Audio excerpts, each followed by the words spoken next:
Hello friends, welcome to my channel. स्वागत है आप सबों का इस वक्त की लेटेस्ट अपडेट में। दोस्तों, वेतनमान का मुद्दा, मुख्यमंत्री हेमंत सोरेन क्या वेतनमान देंगे, ये संभव है या नहीं? संभव है बट देंगे नहीं, ये बिल्कुल क्लियर। आप देखना चाहेंगे तो मैं आपको बताना चाहता हूँ। ये आप देख सकते हैं कि हमारे जो है सहायक अध्यापक संघ के अगुआ साथी, आप ध्यान से इनको देखेंगे तो पता चल जाएगा कि ये सुदीप कुमार सोनू, विधायक जो गिरिडीह के हैं, सुदीप कुमार सोनू जी के विचारों से अवगत हुए थे। और क्या अवगत हुए थे आपको मैं दिखाना चाहता हूं। ये बात जब वे वहां गए, उनसे मिले, तो उन्होंने अपने तरफ से क्या लिखा कि साथियों, आज दिनांक 31 अगस्त 2023, 31 अगस्त के बाद में आपको सितंबर आ जाता है, तो समझ लीजिए आज सितंबर कितना दिन हो गया और कितना दिन की बात है। और ये चुनाव जो हो रहा था आपका डुमरी विधानसभा का, उससे पूर्व की बात थी। तो आप देखेंगे यहाँ पर आपके अगुआ साथी क्या करें कि विधानसभा टेट पास, डुमरी विधानसभा टेट पास सहायक अध्यापकों की एक बैठक रखी गई थी 31 अगस्त को। वेतनमान कैसे प्राप्त हो, इस बैठक में गिरिडीह विधायक सह मुख्य प्रतिनिधि सुदीप कुमार सोनू जी को आमंत्रित किया गया। उनसे लगभग 1 घंटा तक वेतनमान कैसे प्राप्त हो, इस पर विचार किया गया। ध्यान से थोड़ा सा सुनेंगे तो समझ में बात आएगी। विधायक सुदीप कुमार सोनू जी ने कहा कि डुमरी विधानसभा चुनाव के तुरंत बाद 12 सितंबर से पहले उच्च स्तरीय कमेटी की बैठक कराई जाएगी। ये आपके अगुआ साथी कह रहे हैं दोस्तों, ठीक है ना। तो ये दम कहाँ चला गया? सुदीप कुमार सोनू की बात को आप झूठा साबित कर रहे हैं या आप झूठा है, कुछ समझ में यहाँ पर नहीं आता है। इसमें मुख्य सचिव, शिक्षा सचिव तथा मैं खुद रहूँगा, आप लोगों का प्रतिनिधिमंडल रहेगा। ये बात सुदीप कुमार सोनू जी सहायक अध्यापक संघ के प्रतिनिधियों से कह रहे थे और प्रतिनिधि ये बात बयां कर रहे थे व्हाट्सएप के जरिए। तो आप समझ सकते हैं कि ये 12 सितंबर कहाँ चला गया और ये बातें फॉलो क्यों नहीं हुई। आप देखिए यहाँ पर लिखेंगे, आप लोग इस बैठक की सारी तैयारी कर लें। वाह रे वाह, क्या बात है, आप लोग बैठक की सारी तैयारी कर लें। जी हाँ, हम लोग तो तैयार थे बट मिला ही नहीं, मौका आपने दिया नहीं, तथा सारा साक्ष्य एवं डॉक्यूमेंट के साथ बैठक में पहुंचे और अपना पक्ष मजबूती से अधिकारियों के पास रखें।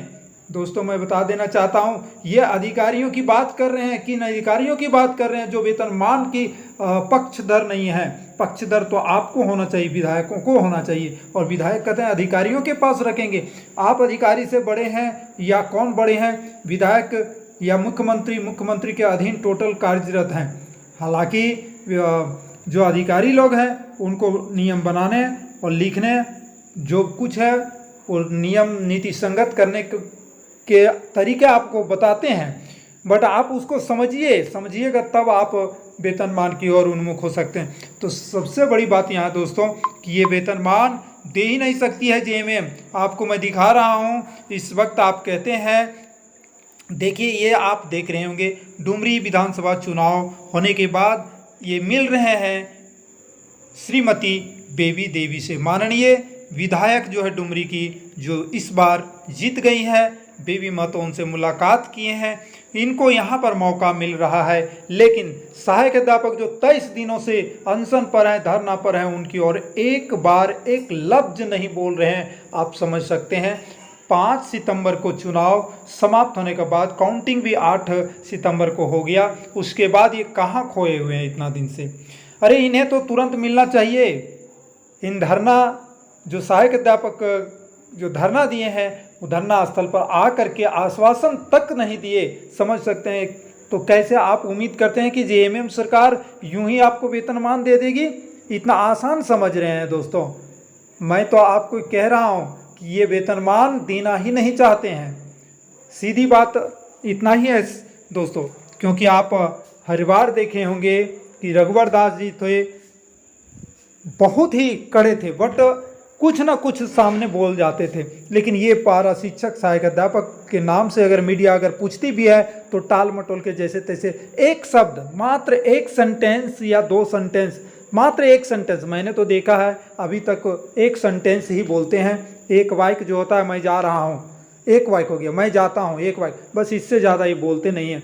तो चलिए फिर इसमें हम नेगेटिव नहीं कर रहे हैं, बट ये बताना चाह रहे हैं कि जेएमएम सरकार यूं ही नहीं देगी, इनसे कह सकते हैं ना संघर्ष करना होगा और जोरदार संघर्ष करना होगा, तब जाके वेतनमान हाथ लगेगा दोस्तों, अन्यथा बहुत ही मुश्किल है। क्योंकि इनके प्रखर जो है नेता देख सकते हैं कितने भले व्यक्ति हैं, इन भले व्यक्ति को आप देखें कितने मायूस खड़े हैं, कितने सज्जन पुरुष हैं जो आपको वेतनमान देने की बात कर रहे हैं और उच्च स्तरीय कमेटी के गठन की बात करते हैं, वो भी 12 सितंबर से पहले की बात करते हैं। लेकिन करना तो बोलना ही लोग का बड़प्पन है, समझ गया ना।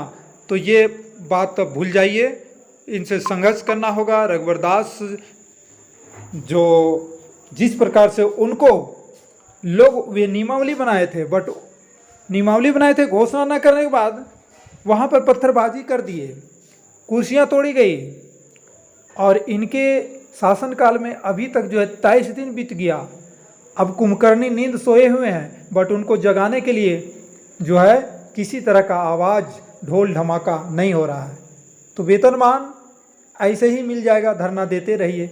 मेरा इसमें कटाक्ष करने का मतलब नहीं है, मेरा एक ही चीज़ करना है कि श्री राम जी ने, आप देखे होंगे, सागर से रास्ता मांगा था और सागर से जब रास्ता मांगा गया तो सागर ने रास्ता नहीं दिया था और लास्ट में श्री राम जी शक्तिशाली थे तो उन्होंने धनुष से अग्निबाण चलाने का बात बोला, तैसे ही वो आ गए। तो सवाल उठता, आप ऐसा कीजिए, करना पड़ेगा, वो समय अब नज़दीक है, उसको करना पड़ेगा और कर दीजिए, तभी वेतनमान का कुछ बात हो सकता है, मिल सकता है। अन्यथा तमाम बातें भूल जाइए और परीक्षा देने के लिए तैयार रहिए। जय हिंद, वंदे मातरम। अच्छा नहीं लगा होगा, बुरा लगा होगा, जैसा भी लगा होगा, हमको कमेंट में आप बताने का प्रयास करें, मैं उसको ज़रूर पढ़ूंगा।